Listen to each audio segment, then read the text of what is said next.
Hello everyone, my name is Jia. Welcome back to my channel. In this video, we are going to learn about hematocrit. The another name of hematocrit is PCV. The full form of PCV is packed cell volume. तो चलिए आइए देखते हैं कि haematocrit होता क्या है, कैसे किया जाता है। तो देखिए, अगर बात की जाए तो पीसीबी का दूसरा नाम है हेमाटोक्रिट, मतलब कि एचसीटी। ठीक है। अब हेमाटोक्रिट को दो पार्ट में डिवाइड किया गया, मतलब कि हिमैट मतलब ब्लड और क्रिट मतलब सेपरेशन। इसका मतलब क्या है, जब ब्लड को सेपरेट किया जाता है तो जो आरबीसी होते हैं ना, वो सेटल डाउन हो जाते हैं। ठीक है। और वो जो आरबीसी सेटल डाउन हो जाते हैं उसी को तो हम पीसीबी या फिर एचसीटी कहते हैं। ठीक है। उसके बाद देखो, as the volume occupied by erythrocyte in a given volume of whole blood. मतलब क्या है कि वो जो होल ब्लड हम ले रहे हैं टेस्टिंग के लिए, उसके अंदर वो जो वॉल्यूम है एरिथ्रोसाइट के द्वारा घेरी गई, जो हमारे पास ब्लड सैंपल आया है उसके अंदर जो इरिथ्रोसाइट है उसके द्वारा जो ऑक्यूपाई स्पेस है, आरबीसी ने जो ऑक्यूपाई किया हुआ है वो स्पेस। ठीक है। उसके बाद sample absolute value that indicate the red cell volume, HB content and concentration.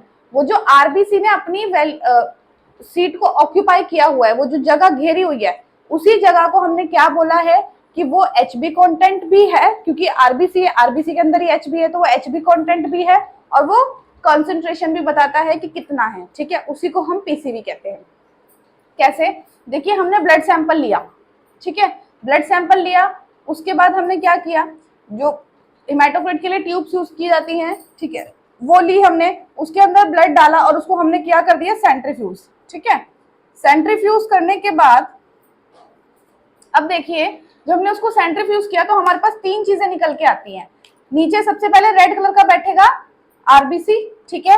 और इसी को क्या बोलते हैं हम, पीसीवी या फिर एचसीटी। और उसके बाद बात की जाए तो जो बीच में लेयर होती है उसे बफी कोट कहते हैं, और वो जो बफी कोट होती है उसमें डब्ल्यूबीसी और प्लेटलेट होते हैं। क्या होते हैं, डब्ल्यूबीसी और प्लेटलेट। और उसके ऊपर जो चीज होती है उसको बोलते हैं हम प्लाज्मा। ठीक है। ये चीज बहुत ही ज्यादा इंपॉर्टेंट है। आप कोई भी पेपर दे रहे हो, चाहे वो मेडिकल लाइन से रिलेटेड है या फिर कोई भी ग्रुप डी सी कुछ भी पेपर दे रहे हैं आप, क्वेश्चन काफी बार पूछा जा सकता है। ठीक है। तो आपको पता होना चाहिए कि किस तरीके से मेथड परफॉर्म किया जाता है। पीसीवी की फुल फॉर्म क्या है, एचसीटी की फुल फॉर्म क्या है, क्या दोनों चीजें एक ही हैं या अलग अलग है, वो चीजें पता होनी चाहिए। और ये भी काफी बार पूछा जाता है कि बफी कोट के अंदर कौन कौन से सेल होते हैं, तो आप क्या बोलेंगे, उसके अंदर डब्ल्यूबीसी होते हैं और प्लेटलेट होते हैं। ठीक है।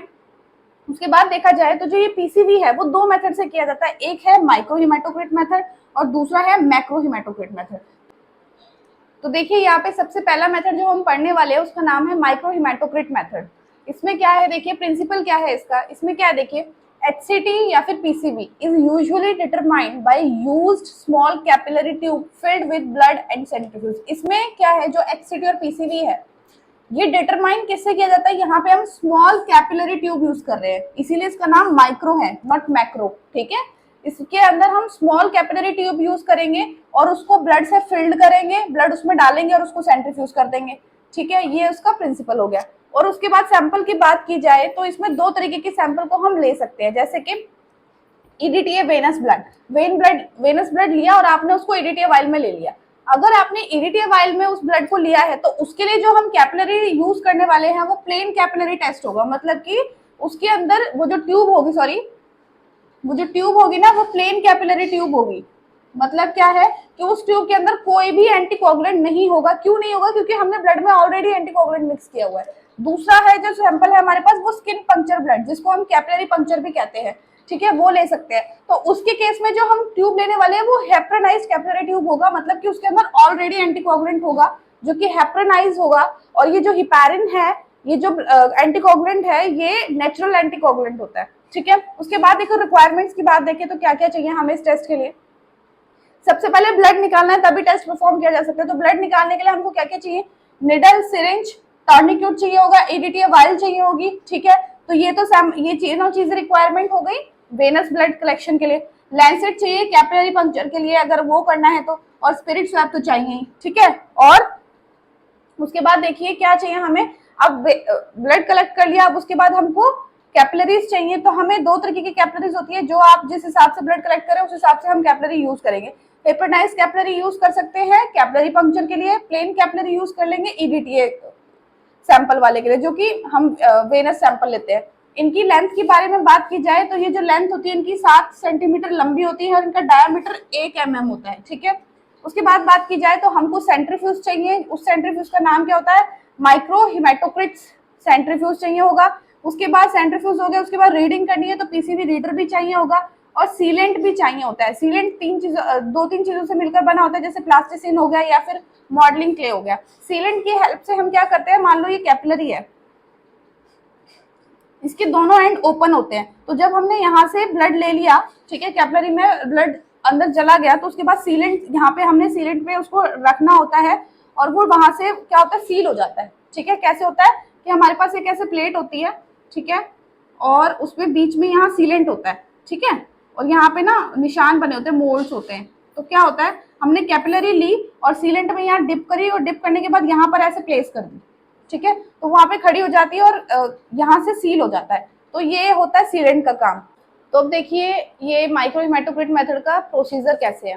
क्या करना है, हमने सबसे पहले क्या करना है, हमने कैपिलरी ट्यूब लेनी है, ठीक है, और चाहे वो प्लेन ले लो चाहे हेप्रोनाइज ले लो, वो आपके ब्लड सैंपल के ऊपर डिपेंड है, ठीक है। कैपिलरी ट्यूब लेनी है, आप 2 कैपिलरी ट्यूब लो, ताकि क्योंकि ऐसा है मान लो एक टूट जाए सेंट्रीफ्यूजेशन के दौरान तो कम से कम दूसरी से तो हम टेस्ट कर लेंगे, ठीक है। 2 कैपिलरी ट्यूब लो और उसको ब्लड से फिल्ड कर दो।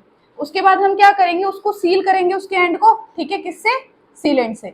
उसके बाद क्या करेंगे, हम उस ट्यूब को सेंट्रीफ्यूज में प्लेस करेंगे, place the tube in centrifuge and maintain balance, और बैलेंस को मेंटेन करना है। सेंट्रीफ्यूज में आपको पता ही है कि मान के चलो अगर ये सेंट्रीफ्यूज है और यहाँ पर मैंने कैपिलरी रखी, तो यहाँ के बिल्कुल सामने अपोजिट एक और कैपिलरी रखनी पड़ेगी, तभी बैलेंस मेंटेन होगा। अगर मैंने यहाँ रखी और यहाँ नहीं रखी तो वो सेंट्रीफ्यूज अच्छे से नहीं होगा और हो सकता है कि ट्यूब टूट भी जाए, ठीक है। आप मान के चलो, अब यहाँ तो हम 2 ले रहे हैं कैपिलरीज, तो एक यहाँ रख लो एक यहाँ रख लो। अगर 2 से ज्यादा ले रहे हैं तो उस हिसाब से फिर एक यहाँ रख लो, एक यहाँ रख लो, एक यहाँ रख लो, मतलब आपस में अपोजिट में हमें बैलेंस करना है, ठीक है। उसके बाद देखो एक चीज का और ध्यान रखना है, ये जो क्ले एंड है, ये जो हमने ट्यूब को सील किया था ना सीलेंट से, तो जहां पे वो क्ले एंड था, जैसे कि ये है ट्यूब है, यहाँ पे मैंने क्ले एंड लगाया ना, तो ये जो एंड है ये क्ले एंड है, ये इस क्ले एंड के बारे में बात कर रही है। तो clay and facing the outward away and from the centre, ये जो क्ले एंड है वो सेंटर में नहीं होना चाहिए। मान लो कि मैंने ट्यूब अंदर को ऐसे रखी,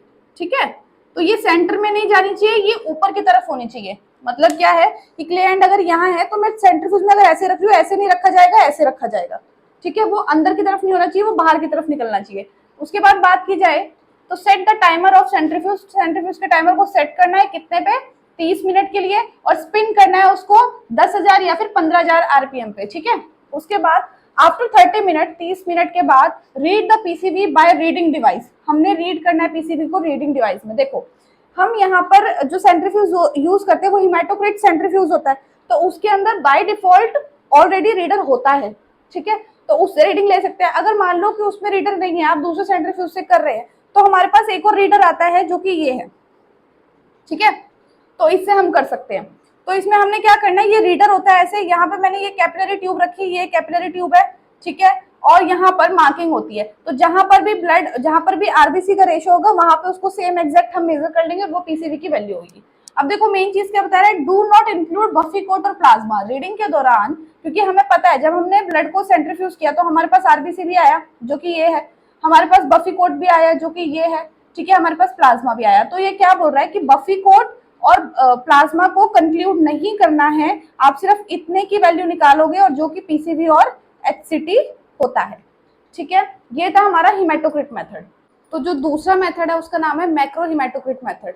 तो देखिए इसका प्रिंसिपल क्या है, इस मेथड में, in this method PCB determines by विंड्रोप ट्यूब। यहाँ पे जो मेथड, ये जो मेथड है इसमें जो यूज कर रहे हैं हम विंड्रोप ट्यूब है, जो कि कैपिलरी से बहुत ज्यादा बड़ी होती है और थोड़ी सी डायमीटर भी उसका ज्यादा होता है, इसीलिए इसको हमने बोला मैक्रो हिमेटोक्रिट मेथड, ठीक है। और एक और चीज है विंड्रोप ट्यूब मेथड के बारे में, ये जो विंड्रोप ट्यूब है इसको हम ईएसआर के लिए भी यूज करते हैं, ठीक है।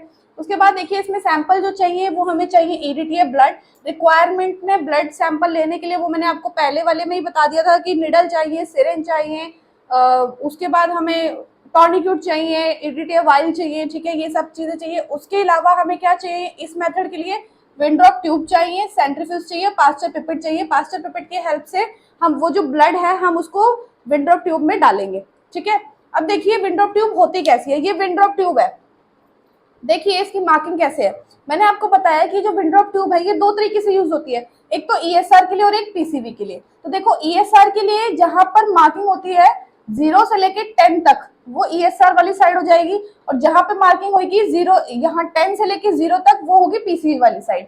ठीक है, अब इसके डायामीटर की बात करें तो इसका ये जो डायामीटर होता है, ये जितना भी डायामीटर है ये है 2.5 डायामीटर, और इसकी लेंथ के बारे में बात करें तो ये है 11 सेंटीमीटर। ये इसके बारे में क्वेश्चन बहुत बार एग्जाम में आया है कि वो जो विंड्रॉप ट्यूब होती है उसकी लेंथ कितनी है, या फिर उसका डायामीटर क्या है, या फिर उसकी मार्किंग कितनी होती है, 0 से 10 तक होती है या फिर मोर देन 10 होती है। ठीक है, तो इस चीज के बारे में ध्यान रखना है। उसके बाद इसके प्रोसीजर के बारे में बात की जाए तो सबसे पहले हमने क्या लेना है, क्या करना है, fill the tube with blood. हमने ट्यूब के अंदर ब्लड डालना है। कैसे डालोगे, with the help of Pasteur pipette. Pasteur pipette की हेल्प से हम ब्लड डालेंगे ट्यूब के अंदर। कहां तक डालेंगे, अप टू द 10 मार्क, जहां पे 10 मार्क है वहां तक।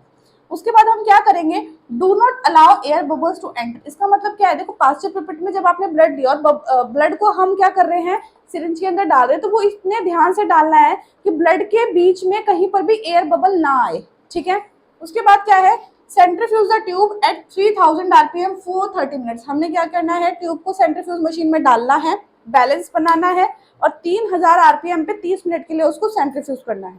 उसके बाद 30 मिनट के बाद सेंट्रीफ्यूज करने के बाद उसकी रीडिंग कर लेंगे, जो मैंने पहले वाले में भी आपको बताया, जहाँ पे जितना आरबीसी सेटल डाउन होता है उतने की ही रीडिंग करनी है, बफी कोट और प्लाज्मा नहीं लेना है, और रीडर भी बता दिया था। अब देखिए ये हो गया माइक्रो हेमेटोक्रिट मेथड। अब हम देखते हैं कि नॉर्मल रेंज क्या है। एचसीटी और पीसीवी दोनों एक ही चीज है। देखिए मेल में ज्यादा रहता है, कितना रहता है 40 to 52%, और फीमेल के अंदर कम होता है 37 to 47%। ठीक है, तो ये इसकी नॉर्मल रेंज है। अब देखिए हमने बात कर ली दोनों मेथड्स की। अब एक चीज होती है कि कुछ पॉइंट्स होते हैं जिसकी वजह से हमारे रिजल्ट में इफेक्ट आ सकता है, जिसको हम बोलते हैं सोर्सेज ऑफ एरर। वो देखते हैं कैसे कैसे आता है और उन चीजों का ध्यान रखना होता है। ठीक है, देखिए अगर इम्प्रॉपर सीलिंग हुई है, इम्प्रॉपर सीलिंग का मतलब क्या है, जो हमने कैपिलरी ट्यूब में या डालने ब्लड डाला था, ब्लड लिया था कैपिलरी ट्यूब में, उसके बाद सीलिंग की थी, अगर वो सीलिंग हमने प्रॉपर नहीं की तो उसकी वजह से आ सकता है सोर्सेज ऑफ एरर। ठीक है, इंक्रीज अमाउंट ऑफ एंटीकोगुलेंट। जैसे ईडीटीए ब्लड लिया हमने, तो हमने क्या किया, उसके अंदर जैसे ईडीटीए वाइल होती है तो उस वाइल के ऊपर मार्क होता है, जैसे मान लो ये ईडीटीए वाइल है। ठीक है, अब मान के चलो ये ईडीटीए वाइल है, अब इसके ऊपर ना मार्क होगा, यहाँ तक ही ब्लड लेना है, और आपने क्या किया, ब्लड सिर्फ ले लिया यहाँ तक, तो एंटीकोगुलेंट जो डला था वो तो इस मार्क के हिसाब तक डला था ना, लेकिन आपने ब्लड कम ले लिया तो एंटीकोगुलेंट ऑटोमेटिकली ज्यादा हो गया कि नहीं हो गया, तो वो चीज का ध्यान रखना है। उसके बाद time and speed of the centrifuge. हम कितना टाइम दे रहे हैं और स्पीड कितना दे रहे हैं सेंट्रीफ्यूज को, वो भी बहुत ज्यादा मायने रखता है। ठीक है, उसके बाद एयर बबल तो नहीं आ गया कैपिलरी ट्यूब के अंदर या फिर विंड्रॉप ट्यूब के अंदर, और अगर वो ट्यूब कहीं वेट तो नहीं, गीली तो नहीं ले लिया आपने। ठीक है, अच्छे से ड्राई होनी चाहिए। और क्या है, देखो पांचवा फैक्टर क्या है, if plasma get interrupt in RBC the value of PCV get lower. इसका मतलब क्या है, जैसे मान के चलिए ये आरबीसी है, ठीक है, ये आरबीसी सेटल डाउन हो रहा है ऐसे ऐसे ऐसे, और इसके बीच में आ गया प्लाज्मा, ये प्लाज्मा बीच में आ गया। ठीक है, इसी के बीच में आ गया। ऑल्दो प्लाज्मा का क्या होना चाहिए कि यहाँ पे होने चाहिए आरबीसी, ठीक है, यहाँ बफी कोट, और यहाँ होना चाहिए प्लाज्मा, लेकिन ये प्लाज्मा इसमें आ गया। ठीक है, तो उसकी वजह से भी पीसीवी की वैल्यू जो होती है वो कम हो जाती है, लोअर हो जाती है। वो क्यों होती है, देखो इसमें आप कुछ नहीं कर सकते, ये कुछ डिसऑर्डर्स होते हैं बॉडी में, अगर हुए तो उसकी वजह से वो पीसीवी की वैल्यू ऑलरेडी कम आती है। और वो क्यों कम आती है, क्योंकि उसमें प्लाज्मा इंटरप्ट हो जाता है आरबीसी में। वो किस किस चीज में होता है, देखो सिकल सेल एनीमिया में होता है, मैक्रोसाइटिक एनीमिया में हो गया, हाइपोक्रोमिक एनीमिया में, और थैलेसीमिया में। बेसिकली ये सब एनीमिया है जिनके केसेस में पीसीवी डाउन रहता है। अब देखते हैं कि पीसीवी डिक्रीज किस में रहता है और इंक्रीज किस में रहता है। तो देखो किस में होता है डिक्रीज, ये होता है अनीमिया में, हम सबको ही पता है। ठीक है, वीकनेस के केस में हो जाता है, लो एचपी के केस में भी डिक्रीज हो जाता है। और इंक्रीज किस में होता है, पॉलीसाइथेमिया में। पॉलीसाइथेमिया में ब्लड इंक्रीज होगा तो ऑब्वियसली उसमें आरबीसीज भी तो इंक्रीज होंगे। ठीक है, डिहाइड्रेशन के केस में भी इंक्रीज होता है, और जो किडनी और हार्ट डिजीज होते हैं उसके केस में भी ये इंक्रीज हो जाता है। तो गाइज अगर आपको मेरा वीडियो अच्छा लगा हो, थोड़ा सा भी यूजफुल लगा हो, तो मेरे चैनल को सब्सक्राइब करें, लाइक करें, वीडियो को शेयर करें, और कमेंट में जरूर बताएं कैसा लगा, या फिर कोई भी डाउट हो तो आप मुझसे कमेंट में जरूर पूछें, मैं आपको जरूर आंसर करूंगी। Thank you very much.